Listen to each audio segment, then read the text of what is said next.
और अब चलते हैं न्यूज डेस्क पर।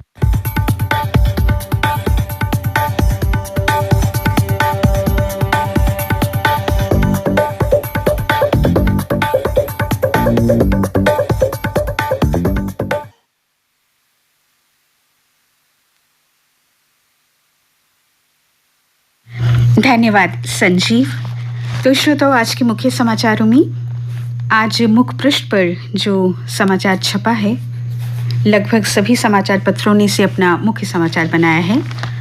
कोरोना को लेकर केंद्र ने किया सतर्क। चीन, जापान और अमेरिका में कोरोना के बढ़ते मामलों के बीच भारत सरकार हुई अलर्ट। सभी राज्यों को जीनोम सीक्वेंसी पर जोर देने का दिया है निर्देश। कोविड टीकाकरण अभियान के प्रमुख डॉक्टर एन.के. अरोड़ा ने दो टूक कहा कि भारत को चीन की स्थिति से चिंतित होने की कोई जरूरत नहीं है। और आज केंद्रीय स्वास्थ्य मंत्री मनसुख मंडाविया कोविड-19 स्थिति की समीक्षा करेंगे। चीन ने तवांग में सीमा से 150 किलोमीटर दूर तैनात किए ड्रोन फाइटर जेट्स। बांगदा एयरबेस पर सोरिंग ड्रैगन ड्रोन किया है तैनात। मैक्सैट टेक्नोलॉजी की सैटेलाइट इमेज में चीन की गतिविधियां साफ देखी जा सकती हैं।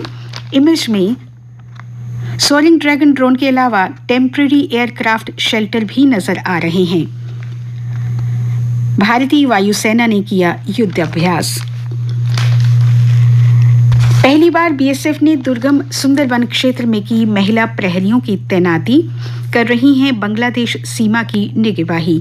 सीमा सुरक्षा बल ने दक्षिण बंगाल फ्रंटियर ने महिला सशक्तिकरण की दिशा में एक और बड़ा कदम बढ़ाया है।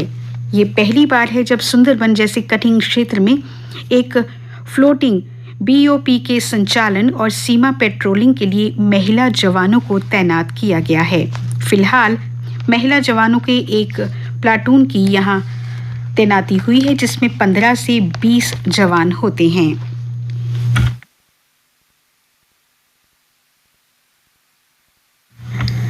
G20 बैठकों की तैयारियों पर एलजी ने उच्च स्तरीय बैठक में किया मंथन।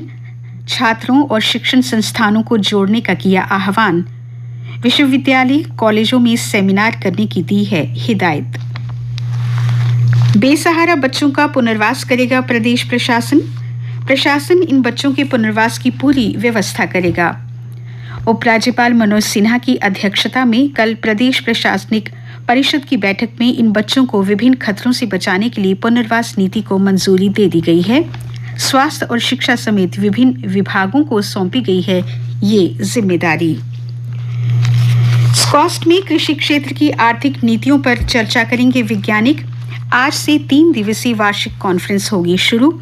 एग्रीकल्चर इकोनॉमिक रिसर्च एसोसिएशन कार्यशाला का विषय होगा। कृषि क्षेत्र में जो आर्थिक नीतियां बनाई गई हैं उनमें संशोधन के बारे में देश भर के वैज्ञानिक परिचर्चा करेंगे और रिपोर्ट में जो सार निकलेगा उसी को केंद्रीय सरकार को भेजा जाएगा।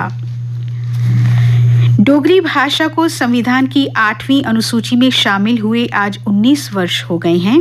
अनुच्छेद 370 हटने के बाद 23 सितंबर 2020 को इसे राजभाषा का दर्जा भी मिला। अब गूगल भी कर रहा डोगरी में अनुवाद, पढ़कर भी जल्द सुनाएगा ये।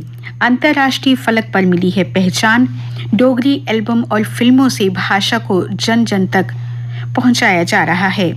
डोगरी संस्था के अध्यक्ष प्रोफेसर ललित मगोत्रा ने कहा कि डुग्गर प्रदेश के अलग अलग क्षेत्रों में डोगरी शब्दों की विविधता है।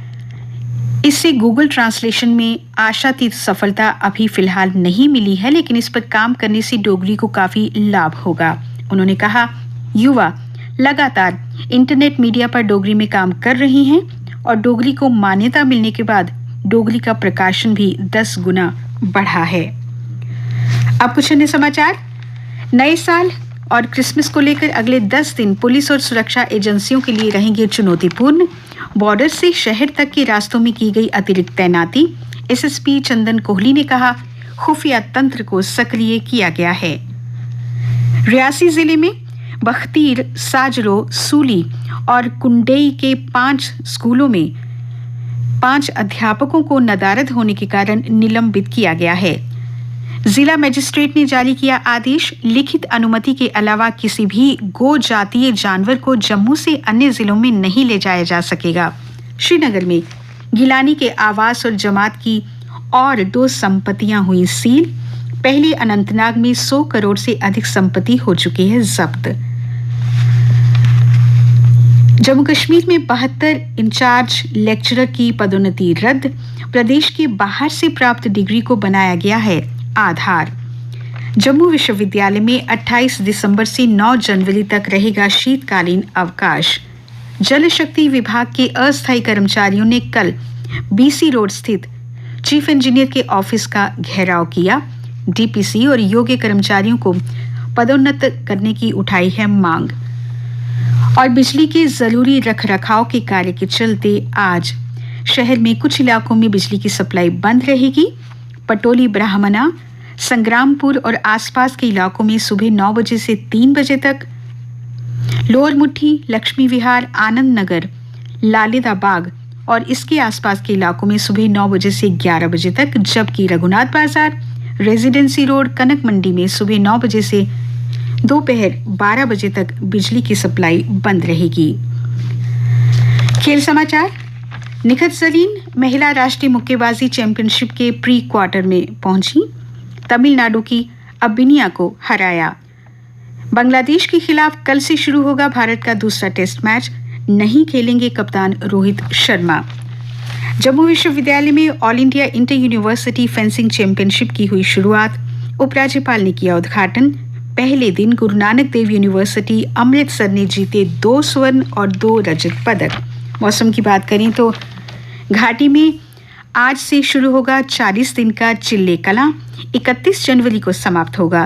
मौसम विज्ञान केंद्र श्रीनगर के अनुसार 25 दिसंबर तक प्रदेश में मौसम साफ रहने की संभावना है।